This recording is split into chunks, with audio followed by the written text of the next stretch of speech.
Cześć! W tym odcinku przyglądamy się postaci, która w Queen często bywała postrzegana jako ten najbardziej rockowy.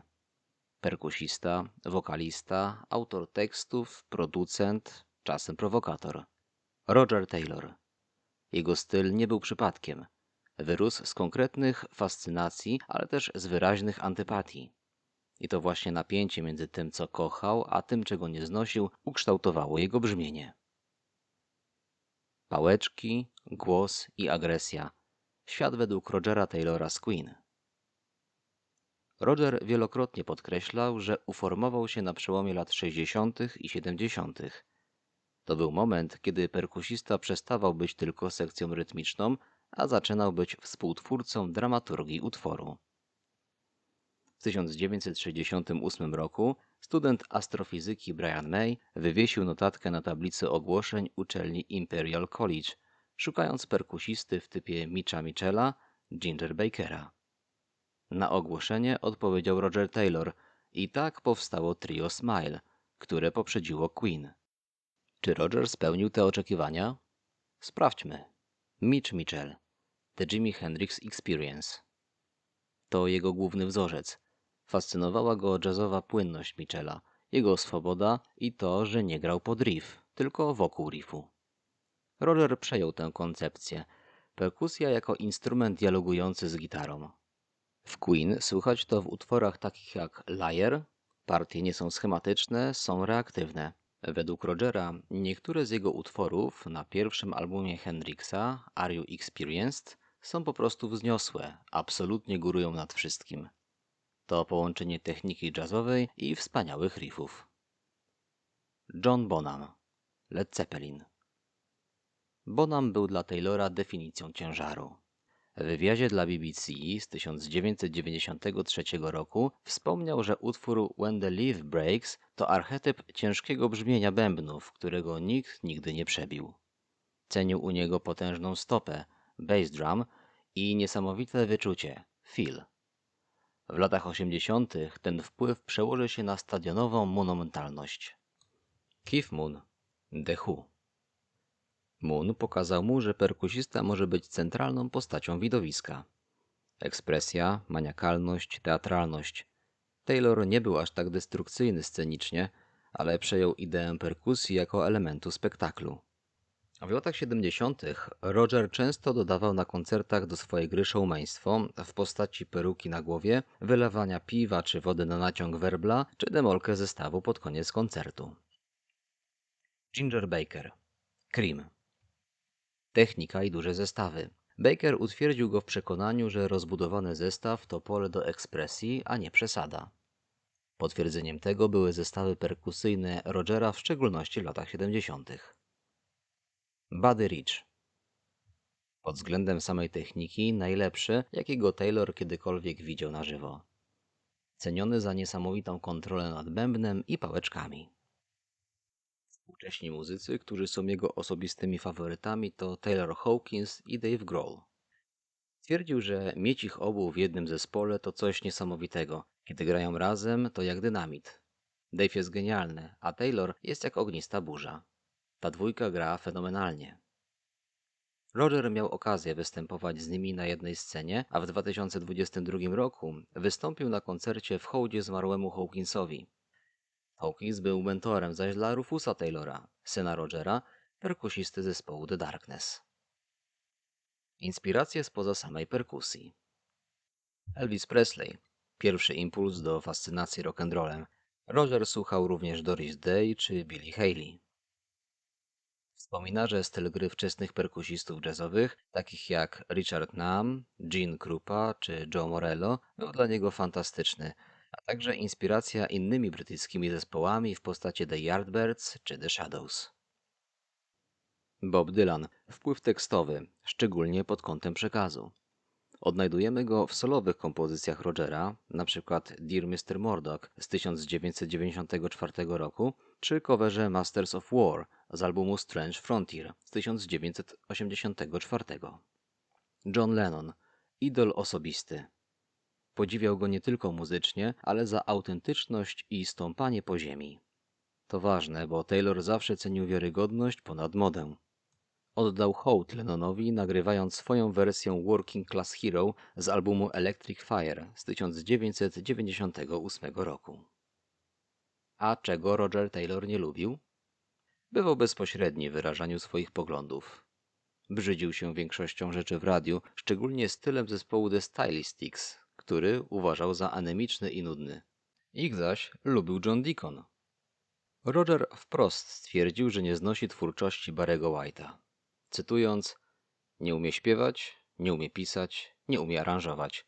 Jest bezużytecznym, nadętym czymś. Nie chodziło o sam soul. Cenił Jamesa Browna i The Ohio Players. Problemem była dla niego przewidywalność, brak energii i powtarzalność aranżacyjna.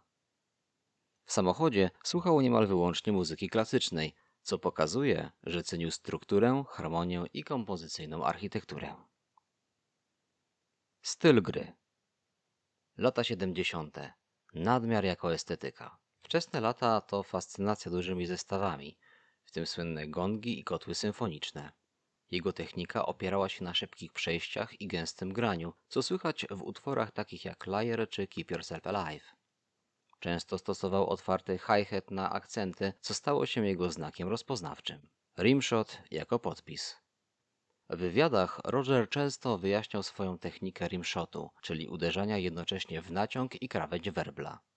Twierdził, że niemal każde uderzenie w werbel to właśnie rimshot. To dawało charakterystyczny, strzelający dźwięk. Brzmienie było dla niego równie ważne jak groove. Ekonomia i stadion.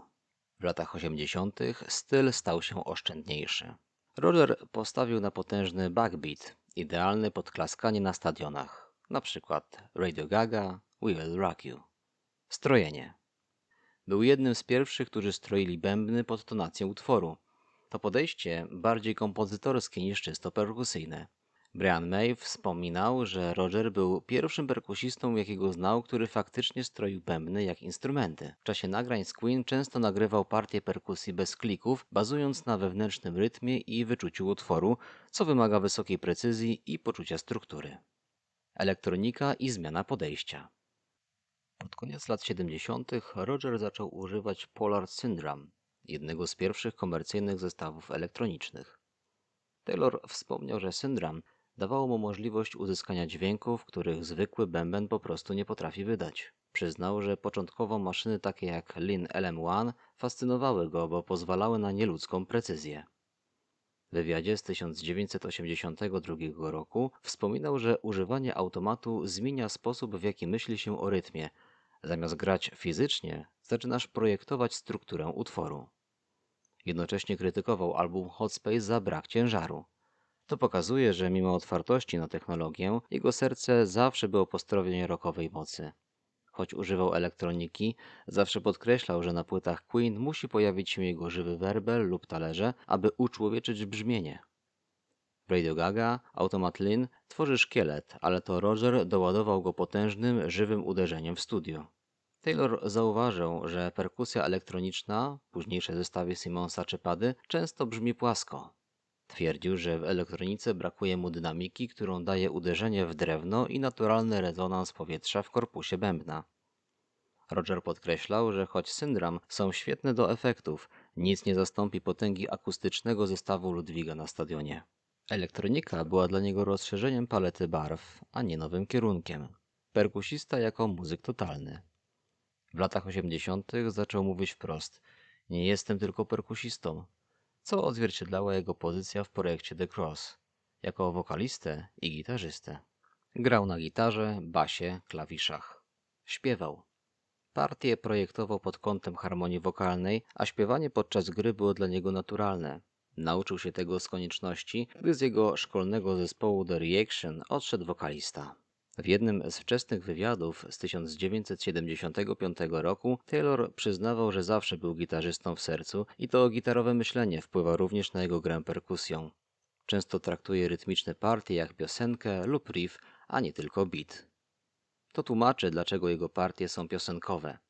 One wspierają strukturę, a nie tylko tempo. 5 utworów, które doskonale zobrazują przejście od maniakalnego stylu Keitha Moona do precyzyjnego, stadionowego mistrzostwa zespołu Queen. Keep Yourself Alive z albumu Queen. To najlepszy przykład jego wczesnej techniki z lat 70., którą określał jako gęste granie.